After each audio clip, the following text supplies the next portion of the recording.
बोले शंकर भगवान की जय। श्री परमात्मने नमः। गुरु ब्रह्मा गुरु विष्णु गुरुदेवो महेश्वर, गुरु साक्षात् परब्रह्म तस्मै श्री गुरुवे नमः।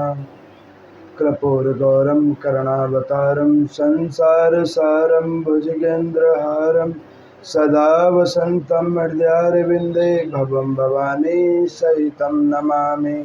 भवं भवानी सहितं नमामि। हरे कृष्णा कृष्णा कृष्णा हरे हरे, हरे राम राम राम हरे हरे। श्री शिव महापुराण की कथा, जिसको गत पूरे श्रावण मास के अंदर में इस पवित्र क्षेत्र के अंदर श्री शक्ति मंदिर पश्चिम बिहार के अंदर में आप सभी लोगों ने इस कथा को विविध माध्यमों से श्रवण किया। जिस कथा को चलते हुए गत 28 दिन हो गए हैं, आज उसी कथा का समापन दिवस 29वें दिन की कथा आज आप लोग श्रवण करेंगे। इस गत एक माह के अंदर में नाना प्रकार के भगवान शंकर की कथाओं को आप लोगों ने श्रवण किया। भगवान शंकर के आत्मिक स्वरूप और उनकी उन पवित्र लीलाओं को आप लोगों ने श्रवण किया। अब उसी क्रम के अंदर में आज भोग दिवस की कथा है, जिसको अभी हम लोग श्रवण करेंगे। कल की कथा के अंदर में आप लोगों ने श्रवण किया था कि वायुदेव जी के द्वारा प्रश्न पूछने पर कि और सरल विधि के अनुसार किस किस प्रकार से प्रभु की प्राप्ति होती है, उसकी कथाओं को भी कल आप लोगों ने श्रवण किया था, जिसमें आप लोगों ने सुना था कि दर्शन करने मात्र से भी एक जीव आत्मा का कल्याण होता है। जिसमें मैंने एक चरित्र की कथा भी सुनाई थी, जिसमें वो भोला नाम वाले भील जाति के मालिक की कथा सुनाई थी। मैंने कल आप लोगों को ये बतलाया था कि दीक्षा के माध्यम से भी लोगों का कल्याण होता है, जीवात्मा का कल्याण होता है। इन शास्त्रों को श्रवण करने के फल से भी जीवात्मा का कल्याण होता है। ये कल मैंने आप लोगों को कथा के रूप में श्रवण करवाया था। अब उसी क्रम के अंदर में इस कथा का आज अंतिम दिवस है और शिव महापुराण की जो कथा है उसका श्रुति फल, उस कथा को आज हम लोग श्रवण करेंगे। यहाँ पर वायुदेव से सूर्य ने पूछा कि हे भगवान, इस कथा को, इस शिव महापुराण की कथा को लोग विविध प्रकार से श्रवण करते हैं और उन विविध प्रकारों से श्रवण करने के बाद इस कथा का श्रुति फल क्या है, कृपा करके कहिए। तो यहाँ पर वायुदेव कहने लगे कि देखो, इस कथा का श्रवण का श्रुति फल कहना किसी वचन अथवा शब्दों के कोशावली में इसका भावार्थ नहीं है, इसका फल अनंत है। तो उन्होंने कहा कि प्रभु किस प्रकार इसका फल अनंत है? तो कहने लगे कि जिस प्रकार से एक सूर्य नारायण भगवान की किरणों से जो अमृत उतरती है और चंद्र के किरणों से जो अमृत उतरती है, उस अमृत के फल अनंत हैं, ठीक उसी प्रकार से इस कथा को श्रवण करने का फल अनंत से भी ज़्यादा अनंत है। तो यहाँ पर वो कहने लगे कि प्रभु, इस कथा को सुनने के बाद जीव आत्मा की किस प्रकार से मुक्ति होती है, कृपा करके वो आप हमें बतलाएं। तो वो यहाँ पर कहने लगे कि देखो, कि जो कोई भगवान शंकर के प्रथम विंध्येश्वरी संगीता की कथा को सुनता है, जिसमें भगवान शंकर के अवतार, उत्पत्ति, शिव महिमा की कथा को सुनता है, उस जीवात्मा के अंदर में नैष्ठिक अनैष्ठिक किए गए पाप कर्मों की निवृत्ति होती है, केवल विंध्येश्वरी संगीता को श्रवण करने से। उसके बाद में यहाँ पर में वायुदेव कहते हैं कि जो उसके बाद में सती खंड को श्रवण करता है, सती खंड को श्रवण करता है तो उस सती खंड को श्रवण करने के बाद जीवात्मा के अंदर से भगवान शंकर की कृपा से दंभ आदि जो पाप कर्म हैं वो निर्वृत्त होते हैं। आपको मैंने कथा सुनाई थी ना, बिंदेश्वरी संगीता, जिसमें भगवान शंकर की उत्पत्ति हुई थी। शिव महिमा की कथा आप लोगों को मैंने विविध प्रकारेण रूप से समझाया था। और उसी क्रम के अंदर में आप लोगों ने फिर सती खंड सुना था, जिसमें आप लोगों ने दक्ष प्रजापति और माँ सती दोनों के अंदर में जो दंभ था, उस दंभ का और भगवान शंकर की कृपा की कथा आप लोगों ने सती खंड में सुना था। वायुदेव कहते हैं कि उसके बाद में पार्वती खंड हुई। उसमें एक भक्त और भगवान के प्रति किस प्रकार से नहीं जुड़ता है, वो आपने कथा पार्वती खंड में श्रवण किया था कि एक भक्त भगवान के प्रति किस प्रकार से अपना स्नेह जोड़ता है, वो आपने पार्वती खंड में सुना था। उसके बाद में आप लोगों ने आगे कुमार खंड को सुना कि भगवान जब फल देने पे आते हैं, एक श्रद्धावान भक्त के ऊपर कृपा करके जब उसके कर्मानुसार उसकी किए गए भक्ति पूजन के बाद में जो वो प्रभु फल देने पे आते हैं, तो वो फल किस प्रकार से देते हैं, उन कथाओं को आपने कुमार खंड के अंदर में श्रवण किया था, जिसमें माँ पार्वती जी की श्रद्धा के रूप से जो उनको संतानें हुई और उनके ऊपर भगवान की भगवत कृपा हुई। ये मैंने आपको अच्छे तरीके से कुमार खंड के अंदर में श्रवण करवाया था। उसके बाद में यहाँ पर मैं भगवान शंकर की वो वायुदेव कहने लगे कि ये खंडों तक तो भगवान के पावन चरित्र और उनकी लीलाएं हैं। उसके बाद प्रभु ने युद्ध खंड को दिया। उस युद्ध खंड के अंदर में भगवान ने कहा कि जो व्यक्ति पाप कर्म को नहीं छोड़ेगा, तो मैं जिस प्रकार से करुणा करता हूँ उस प्रकार से मेरे रोष से उस पापी जीवात्मा को मैं उसी प्रकार ग्रसन करता हूँ जिस प्रकार से एक सर्प अपने आगे आए हुए जीवात्मा को डस लेता है। काल स्वरूप लेकर मैं उसका ग्रसन करता हूँ। यह आप लोगों ने युद्ध खंड की कथाओं में सुना कि भगवान शंकर ने किस किस प्रकार से दैत्यों के ऊपर में संहार किया। उसके बाद में वायुदेव कहने लगे कि भगवान शंकर की कृपा से आप लोगों ने उसके बाद क्या उमा संगीता को श्रवण किया। उस उमा संगीता में भगवान शंकर ने तत्वों का ज्ञान दिया है कि वास्तविक में एक जीवात्मा क्या है और एक जीवात्मा क्या है और उसके कर्म किस प्रकार से होते हैं। उन कथाओं को, तत्व ज्ञान के रूपी कथाओं को आप लोगों ने उमा संगीता में श्रवण किया।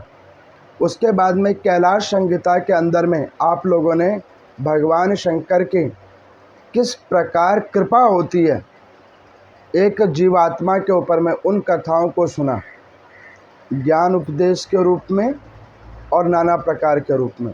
फिर ये लास्ट और अंतिम वायवीय खंड जिसको आप लोग सुन रहे थे, इसमें एक जीवात्मा मुक्त कैसे हो सकता है, उस कथाओं को आप लोगों ने श्रवण किया। यहाँ पर वायुदेव कहते हैं कि यही शिव महापुराण का सार तत्व है और यही कथा मैंने आप लोगों को सुनाई है। अगर आप लोगों को ध्यान आ गया होगा तो इन जितने मैंने अभी आपको पॉइंट्स बतलाए हैं, तो इसी के ऊपर में मैंने एक कथा की है गत पूरे 1 महीने, और यही तथ्यों को लेकर आप लोगों को मैंने कथा सुनाया। देखो शास्त्रों में नियम है, कल रात को 11:30 बजे कुछ इस कथा के साथ में जुड़े हुए बहुत सारे और भी श्रद्धालुगण हैं। जैसे आप लोग यहाँ कथा सुनते हो और भी अन्य विभिन्न क्षेत्रों में इस कथा को श्रवण किया जाता है। तो उन लोगों ने कहा कि पंडित जी हम लोग भी ऑनलाइन कल जुड़ेंगे इस कथा के भोग दिवस पे। तो बहुत सारे लोग अभी ऑनलाइन जुड़े हुए हैं और वो विभिन्न रूप से देख रहे हैं। वो पूछना भी चाह रहे थे क्योंकि आप लोग तो मुझे यहाँ देखते हो, लेकिन वो लोगों ने मुझे वास्तविक रूप में कईयों ने नहीं देख रखा है।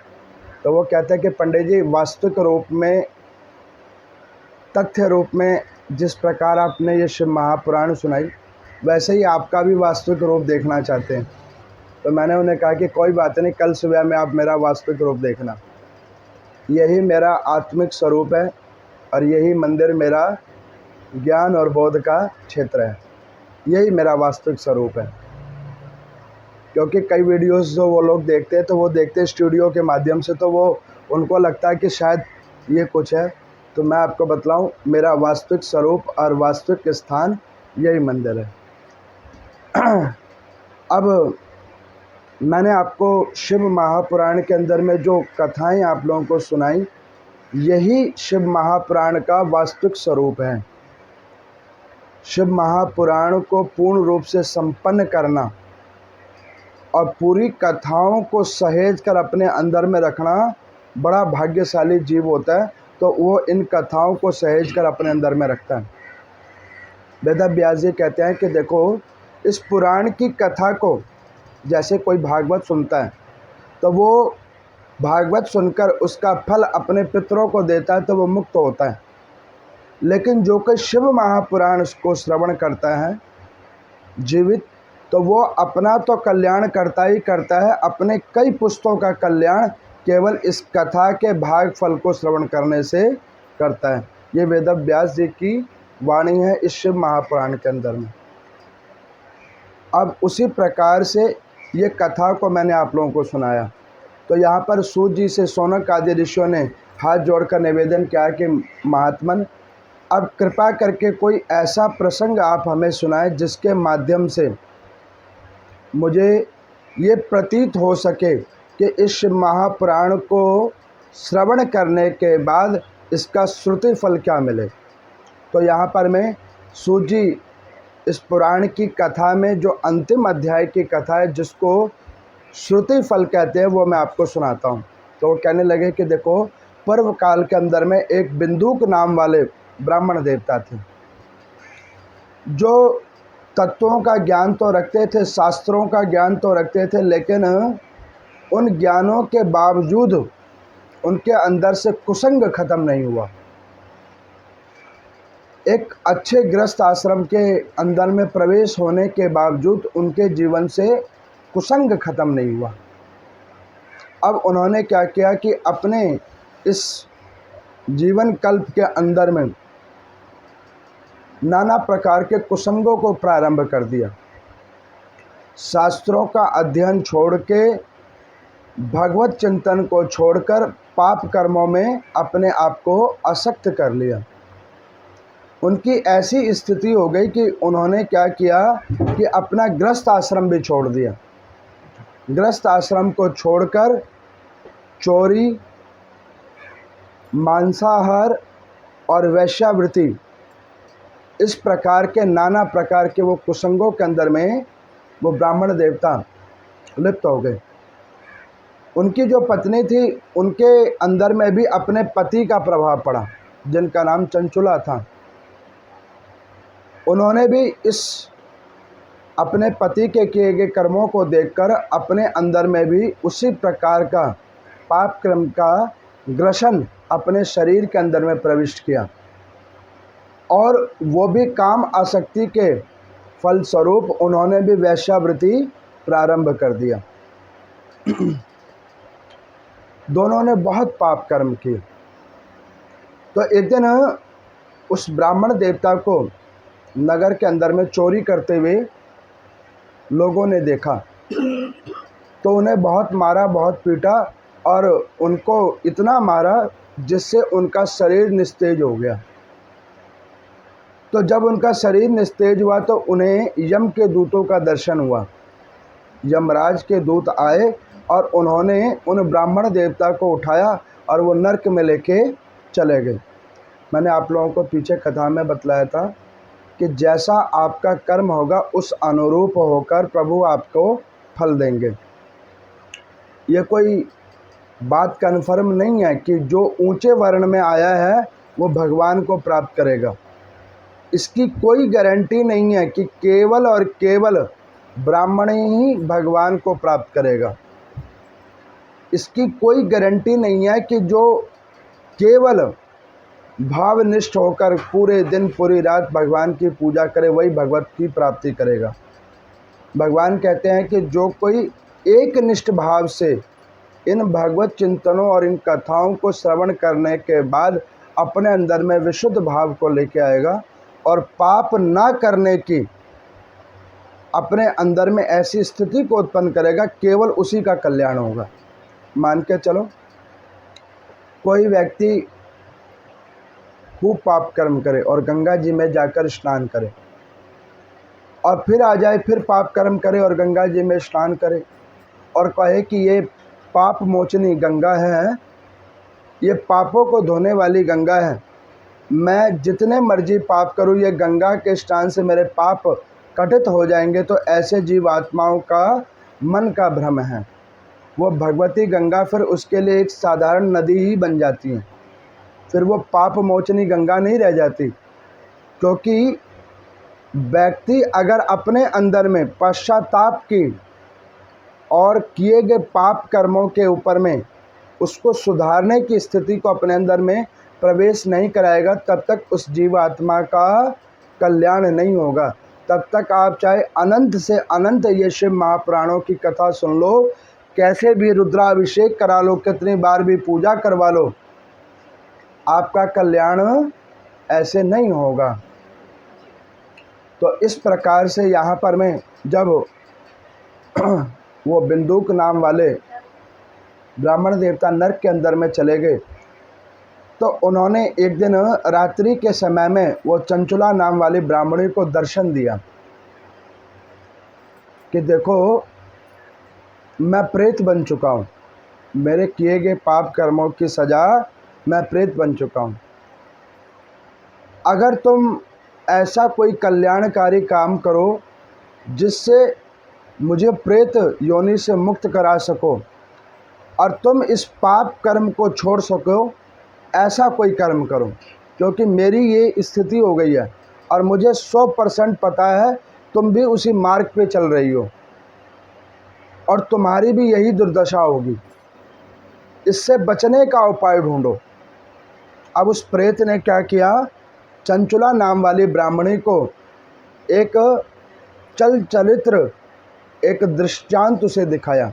जैसे कि मान के चलो आपको कोई वीडियो दिखाई जाए जिसमें वो वीडियो आपकी अपनी ही वीडियो हो, उसमें ये दिखाया जाए कि आपने ये पाप कर्म किया, इतना इतना इतना पुण्य कर्म किया, इसके फलस्वरूप अब आपको ये स्थिति में आना पड़ेगा, इस योनि के अंदर में आपको जन्म लेना पड़ेगा, इस प्रकार से सुख अथवा दुख आपको भोगना पड़ेगा।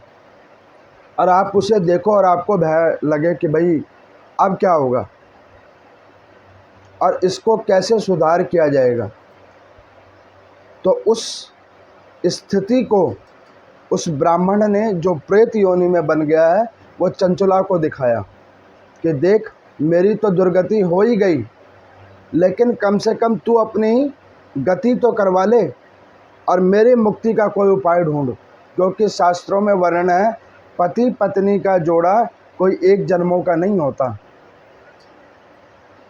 एक जीवात्मा का संबंध दूसरे जीवात्मा के साथ एक जीवन का नहीं होता, कई जन्मों का होता है, बशर्ते रूप अलग अलग हो जाते हैं।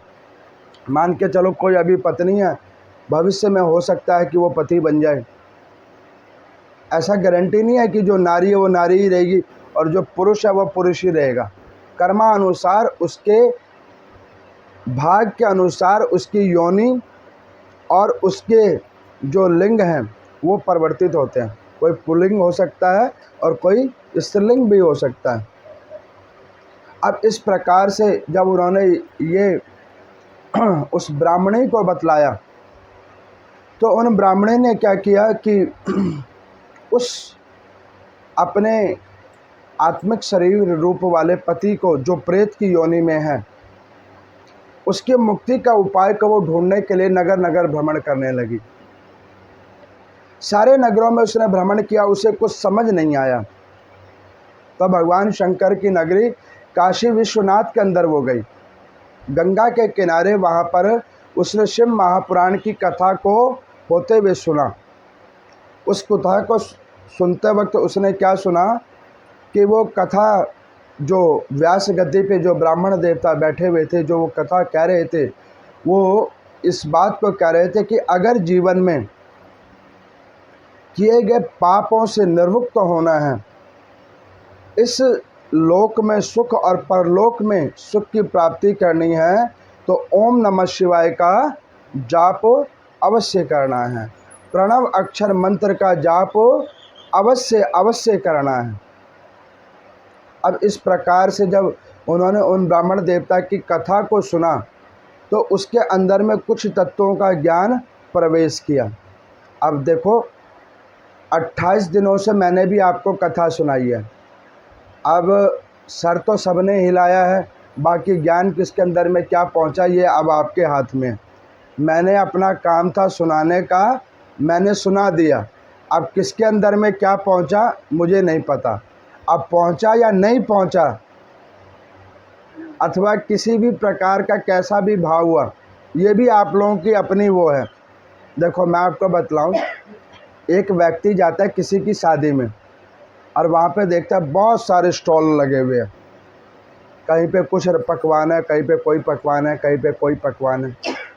अब वो व्यक्ति डिसाइड करता है कि इसमें से मुझे खाना क्या है और कितनी मात्रा में खाना है, वो व्यक्ति डिसाइड करता है। लेकिन जिसने प्रबंध किया है उसे सब चीज़ों का प्रबंध किया। अब वो व्यक्ति हो सकता है एक पनीर का टुकड़ा ही खा के बाहर आ जाए, और एक ऐसा भी होगा कि वो मन बना ले कि नहीं भाई जितने प्रोडक्ट है सबको टेस्ट किया जाए, और कोई ऐसा होगा जो केवल भीड़ ही देख के आ जाएगा, और कोई ऐसा होगा कि खाना खाने के बाद बड़ी देर तक बैठने के बाद उस पूरे किए गए आयोजन का आनंद उठा के बाद में फिर आएगा। उसी प्रकार से आपकी और हमारी स्थिति है। ये कथा मैंने सुनाया, मुझे सुनाने में जो आनंद आया वो मैं जानता हूँ। अब आपको सुनने का क्या ज्ञान तत्व मिला वो आप लोग जानते होंगे। भाई मैंने स्टॉल तो सारे लगाए थे, सारी संगीताएं आपको सुनाई। देखो शिव महापुराण को पूरा तरीके से सुनाना किसी के बस में नहीं है। इस कथा को अगर मैं 1 साल तक आपको सुनाता रहूं तो अभी शिव महापुराण ख़त्म नहीं हो सकती। इसलिए कि मैंने मुख्य मुख्य तथ्यों को आप लोगों को सुनाया, जिसके बगैर शिव महापुराण संपन्न नहीं हो सकती। लेकिन फिर भी आप सोचो कि मैंने वैरायटियाँ लगभग सारी रखी थी आप लोगों के लिए। अब इसमें से आपने किस किस को ग्रहण किया ये आप जानते हो और आपकी आत्मा जानती होगी, और उसका क्या प्रभाव होगा ये परमात्मा जानते हैं। और इनमें से कुछ भी नहीं ग्रहण किया ये आपका कर्म जानता होगा, और या थोड़ा बहुत ग्रहण किया तो उसका फल आपको आगे विभिन्न विभिन्न प्रकारेण रूप में परमात्मा शिव अपने आप प्रदान कर देंगे। अब इस प्रकार से उस ब्राह्मणी ने उन ब्राह्मण देवता के मुख से वो शिव महापुराण की कथा को सुना। जब कथा को सुना तो वो जाकर उन्होंने कथा समापन पे जाकर उन्होंने उस ब्राह्मण देवता को जाकर प्रणाम किया। प्रणाम करने के बाद ब्राह्मण देवता ने पूछा कि तुम कौन हो? तो उन्होंने कहा कि प्रभु जिस प्रकार आप ब्राह्मण हैं ठीक उसी प्रकार मैं भी ब्राह्मण वर्ण की हूँ, और मैंने जीवन में केवल और केवल पाप कर्म किया। देखो जब व्यक्ति को अपना कल्याण करवाना होता है तो वो कल्याण करवाने के लिए व्यक्ति को सबसे पहले सत्य बोलना पड़ता है। भगवान के पास जब जाओ तो असत्य मत बोलो, अपनी सच्चाई बता दो, क्योंकि परमात्मा को ऑलरेडी आपके बारे में सब कुछ पता है। आप इसीलिए कि उनके पास जब जाओ तो बिल्कुल सत्य बोलो कि प्रभु देखो मैंने ये सारे पाप कर्म किए हैं, उसके बाद मैं आपके पास आया हूँ। इन पाप कर्मों को देखकर और मेरे भाव को देखकर आप मेरे ऊपर कृपा करें, तो परमात्मा शायद आपके ऊपर में एक नज़र होकर देखेंगे। लेकिन जब आप भगवान के मंदिर में जाकर किसी गुरुजन के पास जाकर अपनी उन बुरे तत्वों को छुपाकर और अपना अभी भी सच्चाई नहीं बताओगे तो वो भी कहेंगे कि जिस प्रकार तुमने सब कुछ छुपाया है उसी प्रकार से, उसी भाव से तुम्हें फल प्राप्त हो। तो उस ब्राह्मणी ने जाकर उन ब्राह्मण देवता को सारी सत्य वार्ता को बतलाया कि प्रभु मैंने कोई पुण्य का कर्म नहीं किया, ब्राह्मण योनि में आने के बाद सारे पाप कर्म किए हैं, कोई कर्म मैंने अच्छा नहीं किया, जिसके फलस्वरूप मेरा पति प्रेत बना हुआ है और मुझे अपनी भी गति का पता है कि जब वो प्रेत बन गया है तो मेरी भी यही कुछ दशा होगी। आप क्या इससे मुक्ति का कोई उपाय जानते हैं? तो उन ब्राह्मण देवता को जब कहा तो उन्होंने कहा कि अरे बेटी, तूने जिस दिन मन में अपने किए गए पाप कर्मों का पश्चाताप करने का विचार लाया उसी दिन तेरे ऊपर में भगवत कृपा होनी प्रारंभ हो गई है। देखो, व्यक्ति सत्य कब बोलता है? जब अंदर से उसकी आत्मा पूर्ण दृढ़ संकल्प लेकर कहते हैं कि नहीं ये सत्य है, इसको बोलो, तभी वो व्यक्ति सत्य बोलता है। ठीक उसी प्रकार से जब धर्म पूर्ण निष्ठा से एकत्रित होकर अपनी आश्रित शक्तियों को एकजुट करके कहता है कि नहीं तूने अब पाप कर्म नहीं करना, पुण्य कर्म करना है, तब व्यक्ति के ऐसे भाव जागृत होते हैं। अब यहाँ पर मैं इस बात को सुनकर उन्होंने कहा कि कोई बात नहीं, तू एक काम कर कि इस श्रावण मास के अंदर में भगवान शंकर की दैनिक कथा को श्रवण कर, पूजा को देख, पाठ को देख, गंगा का स्नान कर और इस शिव महापुराण को पूरे माह को श्रवण कर।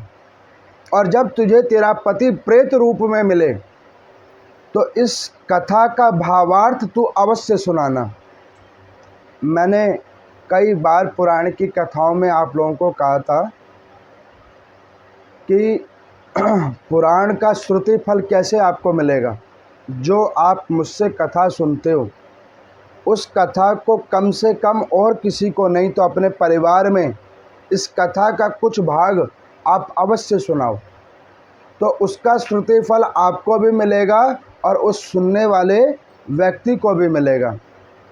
अब कोई ये कहे कि पंडित जी घर में तो कोई सुनता ही नहीं है, हम किसको सुनाएं, क्योंकि सब और कुछ सुनते हैं तो ये कौन सुनेगा। तो मैं आपको बतलाऊं, अगर जिस घर में ऐसी स्थिति हो कि किसी की कोई नहीं सुनता तो वो अपने घर के मंदिर में जाए और वहाँ पर में परमात्मा के आगे ये सारी तथ्यों को रखे। क्योंकि मैंने आपको कथा के बीच में और कई बार बतलाया कि इस कथा को लिखने वाले भी परमात्मा हैं, कहने वाले भी परमात्मा हैं और सुनने वाले भी परमात्मा हैं। तो जब तीनों रूप में परमात्मा है तो उनकी कथा को अगर आप उनको सुना रहे हो तो उसमें आपको श्रुति फल अवश्य मिलेगा और उसके बाद में आपको ये ध्यान भी रहेगा कि आपने कथा क्या सुनी थी। अब इस प्रकार से गत उसने 1 मास तक पूर्णमासी तिथि से पूर्णमासी तिथि तक गत 1 मास तक उसने भावनिष्ठ होकर इस कथा को श्रवण किया, जिसके प्रभाव से वो खुद पाप मुक्त हुई और उसका पति उस कथा के श्रुति फल को श्रवण करके वो प्रेत योनि से मुक्त हुआ और अंत काल में जब उसका ये शरीर छूटा तो उसे शिव पद की प्राप्ति हुई।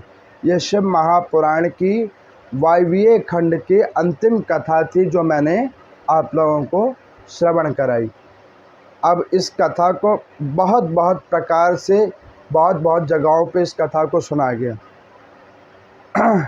अब नाना प्रकार के लोग प्रश्नों को पूछते हैं कि पंडित जी उन कथाकार के मुख से हमने ये सुना, आपके मुख से हमने ये सुना, कोई किसी प्रकार की कथा कहते हैं, कोई किसी प्रकार की कथा कहते हैं। तो उन कथाओं के सारांश पे और कुछ पूछे गए प्रश्नों का मैं उत्तर अभी मैं आप लोगों को दूंगा। देखो, मेरे को किसी ने पूछा कि पंडित जी शिव महापुराण को श्रवण करने के बाद कई कथाकार कहते हैं कि व्यक्ति के पाप कर्म करने के प्रति आसक्ति खत्म हो जाती है। क्या ये बात सत्य है? तो मैं आपको बतलाऊं, ये बात बिल्कुल सत्य है, ये असत्य नहीं है। लेकिन उस शिव महापुराण की कथा को आपने किस रूप से सुना है, वो बात उससे भी ज़्यादा सत्य है।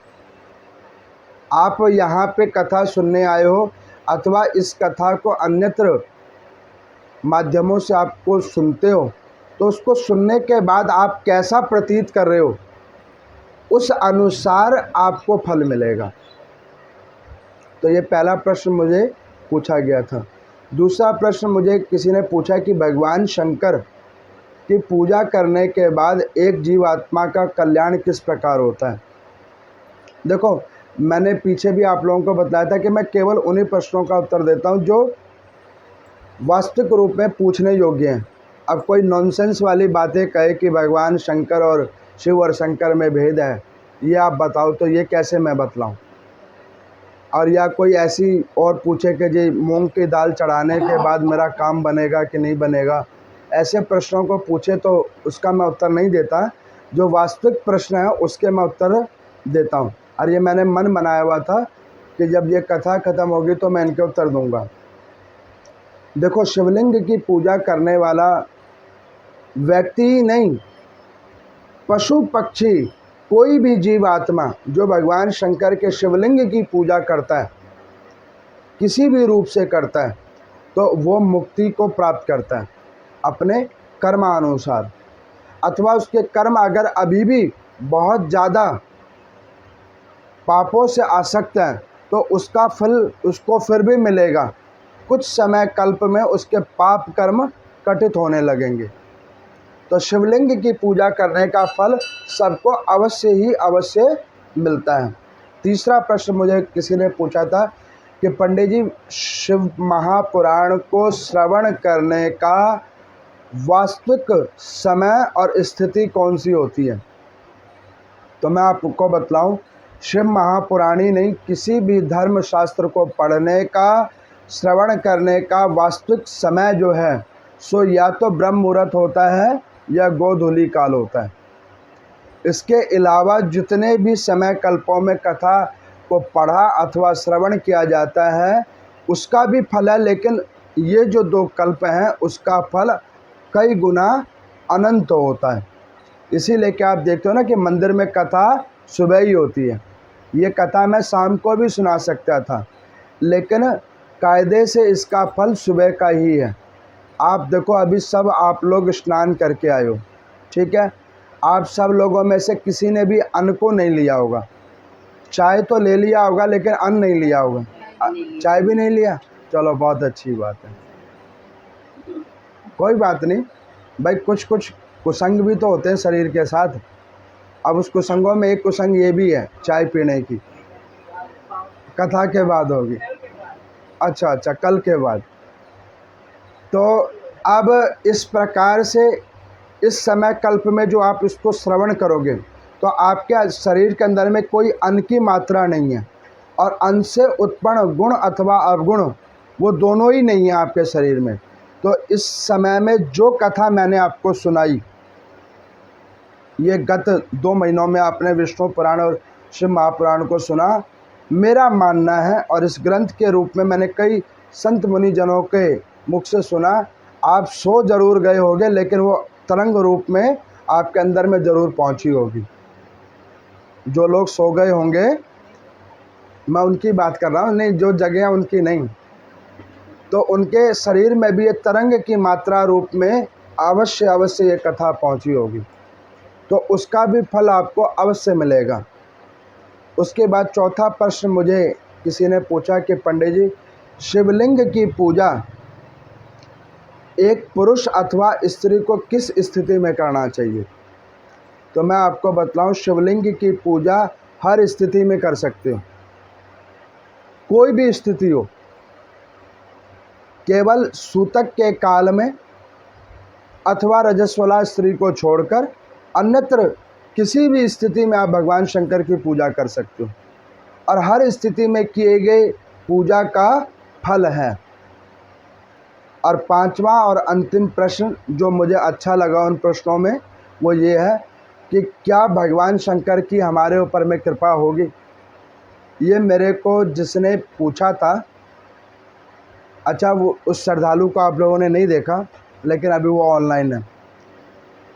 हर प्रकार के लोग होते हैं। कल मैंने आपको कथा सुनाई थी ना कि एक भोला नाम का आदमी था, वो वाकई बहुत भोला था, जो सिर्फ शिव को ही सब में जानता था और शिव ही उसके अंदर में वास करते थे।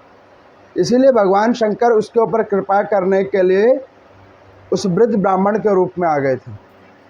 ऐसे ही कुछ लोग होते हैं जो आत्मा के बड़े पवित्र होते हैं।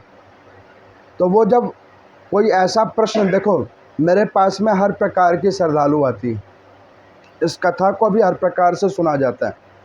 अब जैसे मान के चलो, कल एक मैंने शाम को देखा, एक महिला मेरे से प्रश्न कर रही कि पंडित जी राखी का क्या टाइम है, राखी का ये है। अच्छा, वो सारे उत्तर उसने खुद दिए, A to Z सारे उत्तर उसने खुद दिए। मैं बस चुपचाप सुन रहा था, ये टाइम भी है, ये टाइम भी है, ये टाइम भी है, और मैं बस सुन रहा था कि वो क्या कह रहे हैं। और जब उसने सब कुछ कह दिया तो मैंने उनको लास्ट में एक उत्तर दिया कि इसके बाद आप मुझसे क्या चाहते हो, अब आप मुझे ये बतला दो। तो उन्होंने कहा कि आप बता दो कि उचित टाइम क्या है।